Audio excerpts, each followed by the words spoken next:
First of all, ladies and gentlemen of the press, I wish to first thank you for attending this press conference.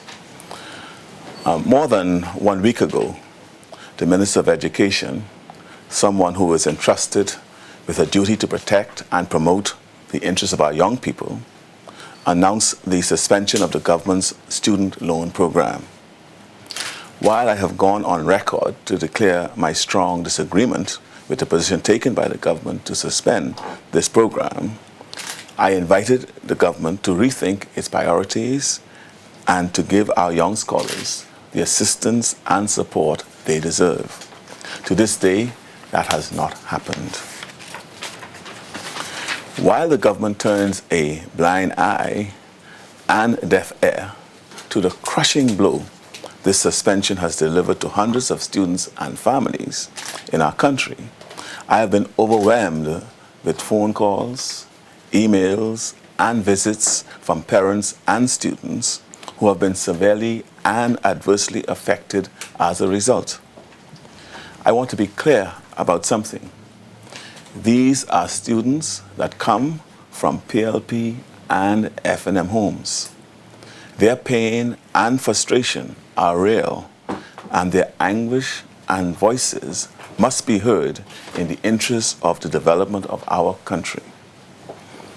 The government's total disregard for the sacrifices these students and their families have made is beyond belief. I say that because the government is quite aware of the severe economic downturn we are feeling, with hundreds of people losing their jobs, some of them without warning. As mentioned, I received many calls, but one was from a distraught mother of a student who shared that her daughter is so devastated that she will no longer be able to commence her studies, that she has become rather depressed and scarred by what is a personally traumatic experience for her. She is one of many I have spoken to over the past few days. Prospective students who had their tickets purchased, resigned from jobs, paid non-refundable deposits, secured visas, reserved accommodations, and prepared their lives for a major change, now face grievous disappointment because the government broke their promise to them. What the government has done in this instance is destroyed what for most Bahamians was their only path to obtaining access and opportunity to fully realize their dreams and aspirations in an environment that inspires now so little hope. What's worse is that they choose to suspend the program within days of the commencement of the school year for many. And even though they had to be aware of the state of the program for at least 2 years, they choose to keep Bahamians in the dark and to do nothing to protect and save the program. At this late stage, the College of the Bahamas and alternative financing are not viable options. These same children, the victims of the broken promise, now have to find a way not only to cope with their dashed dreams, but must now find a job here in this challenging and scarce market, and we know what the prospects are for that. Today, I have with me a student affected by the suspension of the program, who represents many of the victims of this government's insensitivity, who also wanted to be here today to personally express their anguish and frustration, however choose not to due to the fear that they may be victimized should the program ever be reinstated. But she was brave to be here today. I, like many, question the government's justification in spending millions of dollars on road improvements while hundreds of students are left stranded and abandoned.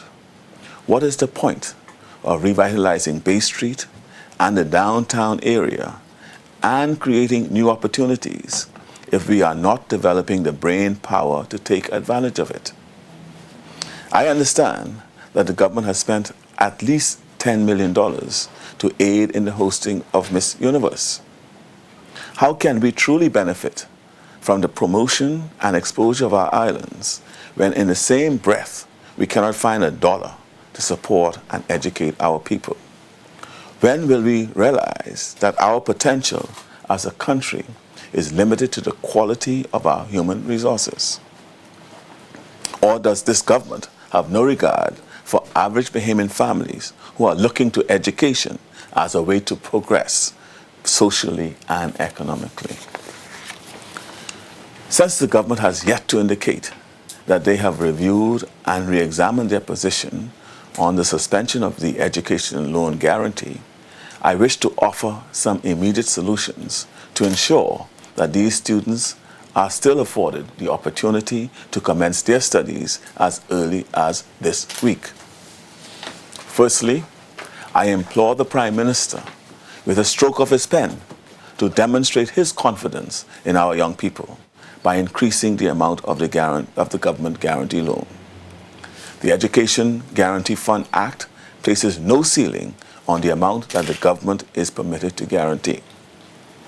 Secondly, a government serious about its young people would prioritize its spending and budget to ensure that the hundreds of young persons affected receive the funding necessary to pursue their studies. Indeed, these students, our people, must rank higher than many of the less critical areas where the government continues to squander the people's money. These are simple and achievable positions that any government can take with immediate effect. And more importantly, at this time, these are positions that would put those students who have suffered as a result of the abrupt and insensitive suspension of the loan guarantee in school, many of them even by the end of next week. In terms of long-term solutions to ensure the future viability of the program, I wish to suggest the following for serious consideration by the government.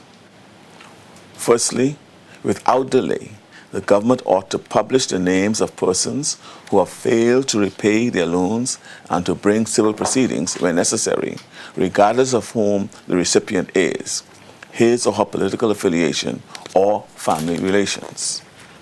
Secondly, more stringent controls and increased public reporting requirements and regular audits ought to be instituted to ensure that never again should innocent students be left to suffer at the 11th hour, and that alternative provisions can be put in place in sufficient time to ensure that Bahamian students continue to benefit from a world-class education.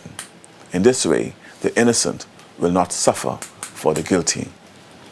Thirdly, as also suggested in the International Monetary Fund Bahamas Report 2002, and as expressed by columnist Nikki Kelly this week, very clear, stringent, and well-publicized eligibility criteria ought to be put in place to ensure that the fund is not subject to political abuse in the future.